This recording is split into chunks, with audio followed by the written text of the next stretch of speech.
Hello friend, मैं बुलाइस sir आपके लिए इंडियन पॉलिटी का लेक्चर लाया हूँ।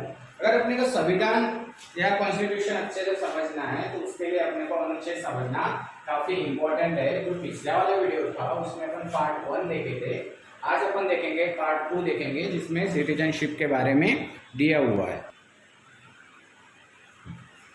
सिटीजनशिप जो है वो दो टाइप में आती है, ध्यान में रखना।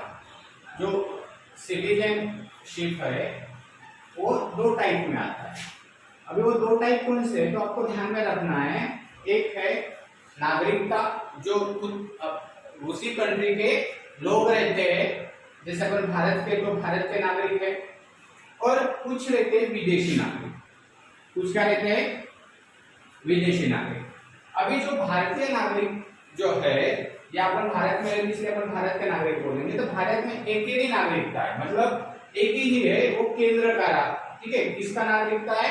केंद्र का। इसमें भारत में और कनाडा में। बट अगर अपन विदेश में अगर बात करते हैं, अमेरिका में दो टाइप के नागरिकता है। अमेरिका हो गया, साथ ही साथ स्विट्जरलैंड हो गया, तो वहां पे दो टाइप के नागरिकता है। दो टाइप यानी कैसे? केंद्र का भी है और साथ ही साथ राज्य का भी है, मतलब दो सिटीजनशिप है। भारत में सिर्फ एक ही है, वो केंद्र, मतलब ऐसा नहीं कि राज्य के लिए अलग है। तो इसके पीछे का मतलब रीजन क्या है? इसके पीछे का रीजन ये है कि आगे चल के कोई मान चलो कि बिहार या यूपी का कोई पर्सन आके महाराष्ट्र में व्यापार करता है या व्यवसाय करता है, तो फिर वो उससे वाद विवाद ना हो। ठीक है, जैसे मान लो कि माननीय नरेंद्र मोदी इंडिया में है और गुजरात के और वाराणसी से चुनाव लड़ रहे है ना, चुनाव लड़े थे पीएम बनने के लिए। तो इसलिए क्या है, राज्य के साथ साथ राज्य ने सिर्फ केंद्र ही, मतलब एक ही नागरिकता दी गई है आपको, तो इसीलिए आप कहीं से भी कहीं पे भी व्यापार कर सकते हो। पर अमेरिका में ऐसा नहीं है, अमेरिका में दो ही है, मतलब एक राज्य की है और एक साथ ही साथ केंद्र की है, दोनों की है। तो सिटीजनशिप किस किस आर्टिकल में दिया हुआ है वो देखेंगे। पहले जो इसमें है, जो सिटीजनशिप की इसमें 5 में व्याख्या दिया है, 5 से लेकर 12 तक है, पार्ट 2 में आता है, 2 में आता है। तो 5 में क्या दिया हुआ है, उसका प्रारंभिक उल्लेख ही दिया हुआ है।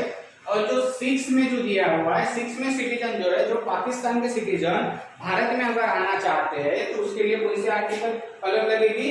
6 वाली कलम लगेगी। अगर मान चलो कि पाकिस्तान एक पर्सन है बलूचिस्तान में, वहां पे उसके ऊपर काफी अत्याचार हो रहे हैं और वो पाकिस्तान में नहीं रहना चाहता, वो इंडिया में आना चाहता है रहने के लिए, तो कलम उसके लिए कौन सी लगेगी?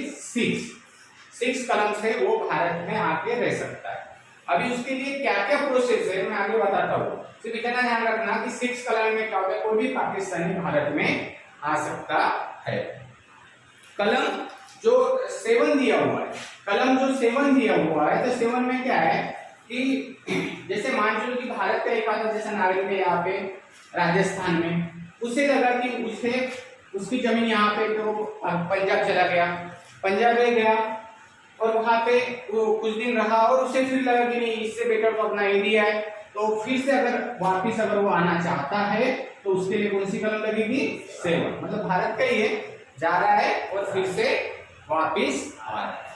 अगर कलम 8 की बात करते हैं, कलम 8 की बात करते हैं, तो कलम 8 में ऐसा दिया हुआ है कि फॉरेनर का मतलब कोई भी, जिनका जो फॉरेनर का कोई भी मतलब अदर कंट्री का अगर भारत में आता है तो उसके लिए कौन सा सिटीजनशिप दिया हुआ है? 8 नंबर का दिया हुआ है। कौन सा दिया हुआ है?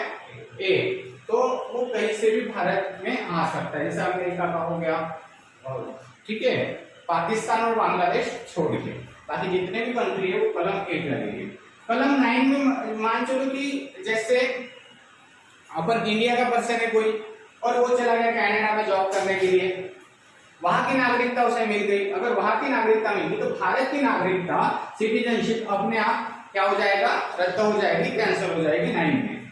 कलम जो 10 दिया हुआ है, आर्टिकल 10 दिए हुए है, उसमें जो अपने सिटीजनशिप के जो राइट है, जो अधिकार है, उसे रखने के लिए, जो अपने अधिकार है उसे वैसे ही रखने के लिए, मतलब अपने जो अधिकार है, ठीक है, सिटीजनशिप के, आपका वोटिंग कार्ड, आधार कार्ड, आपका निवास एरिया, वो वैसे ही रहना चाहिए, वो आपका अधिकार है, वो कलम 10 में दिया हुआ है और कॉलम जो 11 है, तो कॉलम जो 11 में जो दिया हुआ है उसमें जो सिटीजनशिप में अगर कुछ चेंजेस करना है, ठीक है, उसमें कुछ चेंजेस करना है तो वो कौन कर सकता है? वो पार्लियामेंट ही कर सकता है, अदरवाइज कोई कर नहीं सकता, विधानमंडल नहीं कर सकता। कौन करेगा? ठीक है, संसद ही कर सकता है। तो इसकी जरूरत क्या पड़ी? तो अपन वो देखते हैं कि देखो सिटीजनशिप का जो फर्स्ट वाला था एक्ट, ध्यान में रखना, सिटीजनशिप का फर्स्ट वाला जो ये था, सिटीजनशिप जो एक्ट था फर्स्ट वाला 1955 में शुरू हुआ, पहला वाला एक्ट, ध्यान में रखना।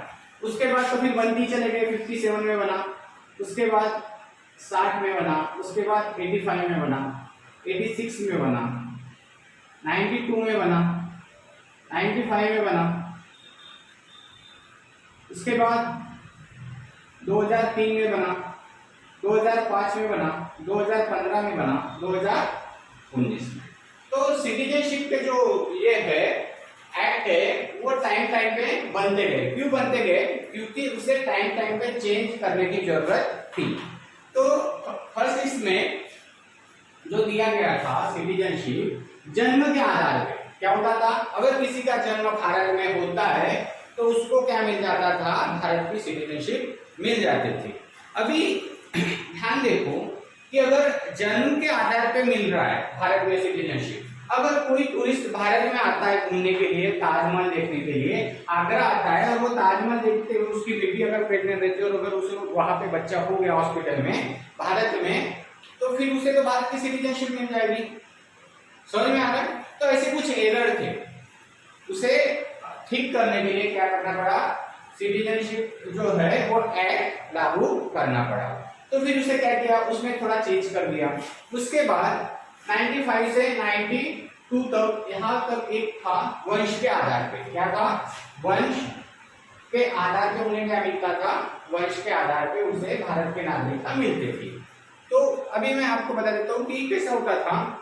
अगर यहाँ भारत का पर्सन है, इंडिया का पर्सन है, वो कहाँ रह रहा है? अमेरिका में रह रहा है और उसे वहां पे लड़का हो गया तो भारत का भी सिटीजनशिप माना जाता था, क्योंकि उसके पिता या माता किस कौन से वंश के थे? भारतीय वंश के थे, इसलिए उसे भारत की नागरिकता मिलती थी। तो उससे भी कुछ गैर व्यवहार होने के चांसेस ज्यादा थे, ठीक है। तो इसीलिए यहाँ पे 92 में एक एक्ट लाया गया और वंश के आधार पर नागरिकता खत्म कर दी गई है। 2003 में और एक लाया है एक्ट सिटीजनशिप का। 2003 में क्या होता था कि माता या पिता दोनों में से कोई भी भारतीय चाहिए था। अभी हुआ कैसे कि मान चलो एग्जांपल के लिए सबसे बेस्ट है सानिया मिर्जा का। सानिया मिर्जा है भारत की, उसका जो हस्बैंड है वो है पाकिस्तान का। तो अगर माता या पिता में से कोई भी अगर भारत का है, उसे सिटीजनशिप मिल जाती थी। तो उसे अभी उसका लड़का जो होगा वो तो पाकिस्तान में रहेगा, है ना। तो पाकिस्तान में रहेगा तो उसके पास पाकिस्तान की भी नागरिकता, भारत की भी नागरिकता। अगर भारत की उसके पास नागरिकता है तो उसे सिविल और राजनीतिक दोनों भी उसे अधिकार मिल जाएंगे। अगर उसे सिविल और राजनीतिक अधिकार मिलेंगे तो आगे चल के वो क्या होगा?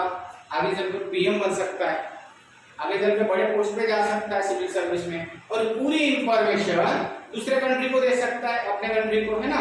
तो ऐसा ना हो, इसीलिए, है ना, ऐसा ना हो तो इसी एरर को दूर करने के लिए 2003 का एक्ट बनाया। 2004 में वो एकदम फाइनल रिपोर्ट पेश की थी और वो भी क्या कर दिया?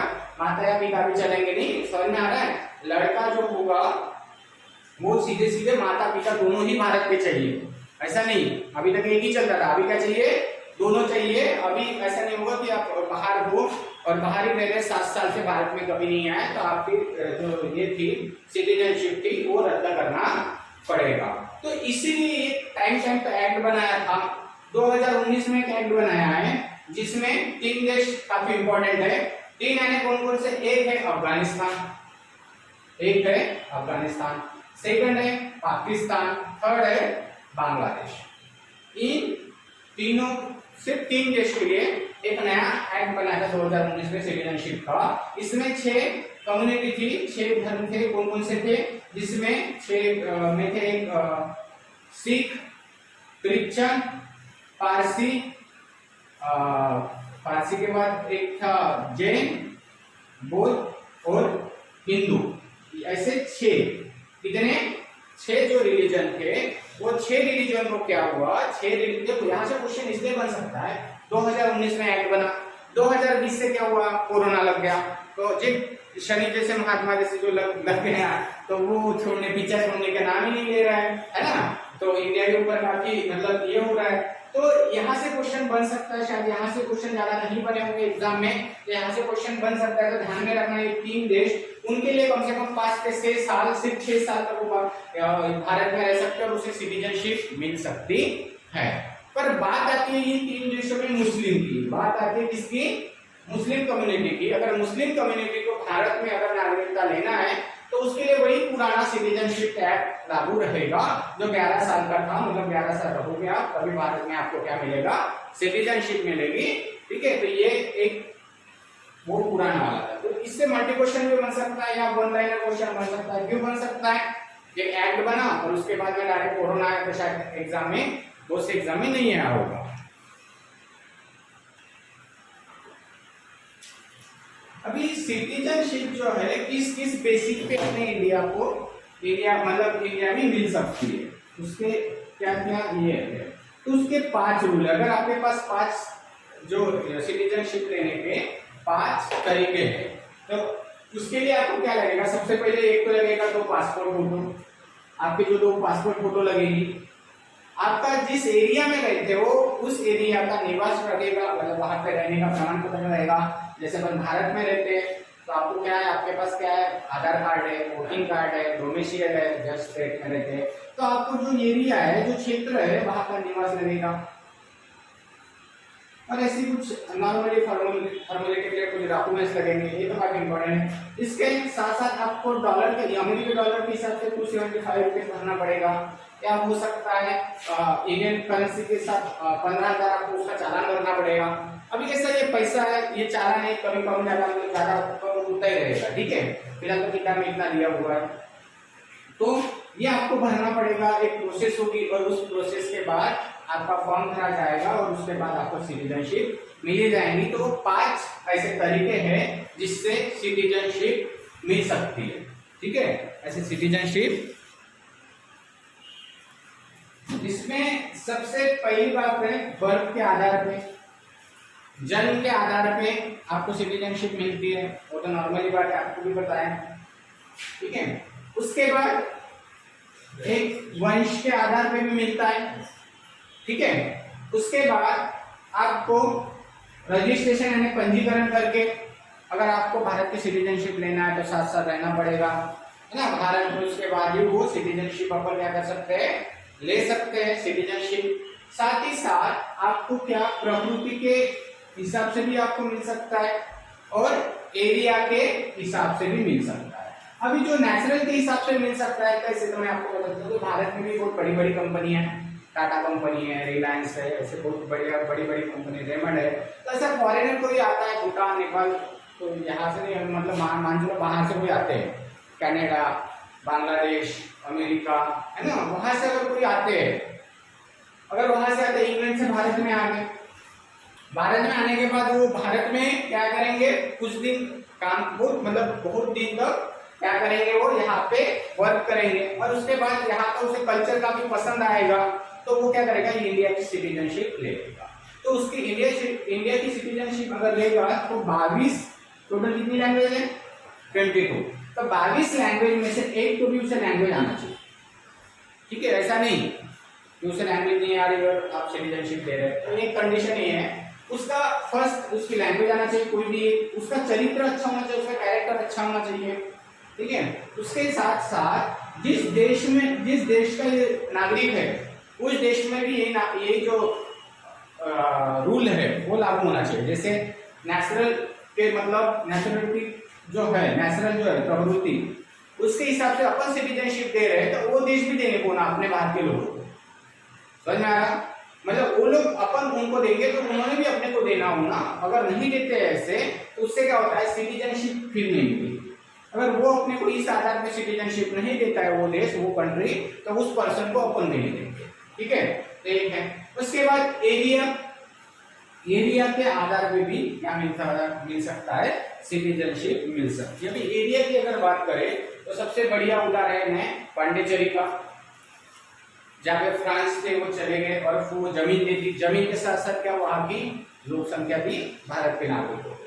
अब मान चलते हैं कि भारत और पाकिस्तान का अगर फ्यूचर में कभी युद्ध होता है और भारत जो है पाकिस्तान का ये वाला हिस्सा अपने कब्जे में कर लेता है। अभी ये कब्जा कर लिया पाकिस्तान ने इतना हिस्सा, तो अभी यहाँ के हिस्से की जो भी कोई प्रॉपर्टी ये सब किसकी हुई, भारत की हो गई।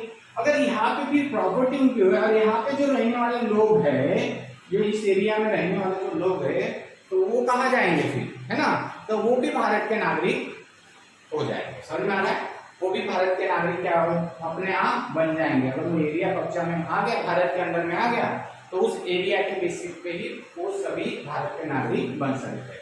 ये 5 रूल है। अभी जो सिटीजनशिप है वो कब कब मिलती है और कब नहीं मिलती है, तो ध्यान में रखना, जब भी कभी युद्ध चलता है, जब भी कभी क्या होता है युद्ध चलता है, तो उस युद्ध में युद्ध के टाइम किसी भी पर्सन को सिटीजनशिप नहीं मिल सकती। ध्यान में रखना, जब युद्ध चलता है और चल रहा है, किसी ने दे दी है तो सिटीजनशिप नहीं दे सकते। उसे जब वो फॉर्म करता है 7 साल रहना पड़ता है, और उस 7 साल में अगर 2 साल भी कहीं क्रिमिनल अगर कोई मतलब क्राइम करता है और 2 साल की उसे जेल होती है, तो सिटीजनशिप क्या होगी, कैंसिल होगी। जो शत्रु देश है उसके साथ क्या होगा, जो शत्रु कंट्री है उसकी जो सिटीजनशिप नहीं स्वीकारी जाएगी। ठीक है, शत्रु देश जिसके साथ अपने युद्ध हो चुके हैं, जिसके साथ अपना व्यापार टोटली बंद है, वैसे शत्रु देश। साथ ही अगर किसी को सिटीजनशिप मिल गई और वो गैर व्यवहार करे, मतलब मान लो इंडिया की उसे सिटीजनशिप मिल गई, सिटीजनशिप मिल गई और बाद में पता चला कि उसके जो डॉक्यूमेंट्स है वो डॉक्यूमेंट्स क्या है, फर्जी है, उसके डॉक्यूमेंट्स क्या है, फर्जी है, तो क्या होगा, कैंसिल कर देंगे उसके सिटीजनशिप। समझ में आ रहा है। वो अगर गैर तरीके से भारत में घुसा होगा तो सिटीजनशिप उनके कैंसिल हो जाएगी। साथ ही साथ अगर युद्ध के टाइम, युद्ध जब होता है, वॉर जब होता है, तो युद्ध के टाइम जब ये मतलब गैर तरीके से इंफॉर्मेशन उस कंट्री को दे रहा है जिसके साथ युद्ध हो रहा है, या अदर कंट्री को दे रहा है, तभी उनकी सिटीजनशिप क्या हो जाएगी, कैंसिल हो जाएगी। साथ ही साथ अगर वो कॉन्स्टिट्यूशन है, कॉन्स्टिट्यूशन का अगर सही से मतलब उसका सही से यूज नहीं कर रहा होगा, इसका अपमान कर रहा होगा, समझ में आ रहा है ना, उनके रूल रेगुलेशन फॉलो नहीं करता होगा, तब भी उनकी सिटीजनशिप क्या कर दी जाएगी, कैंसिल कर दी जाएगी। तो ऐसे बहुत से ऐसे कारण हैं, कुछ कारण हैं जिससे सिटीजनशिप कैंसिल भी होती है और सिटीजनशिप मिलती भी है। तो ध्यान में रखना, सिटीजनशिप मिलने के कारण और ना मिलने के कारण, या वो सिटीजनशिप कैंसिल होने के कारण।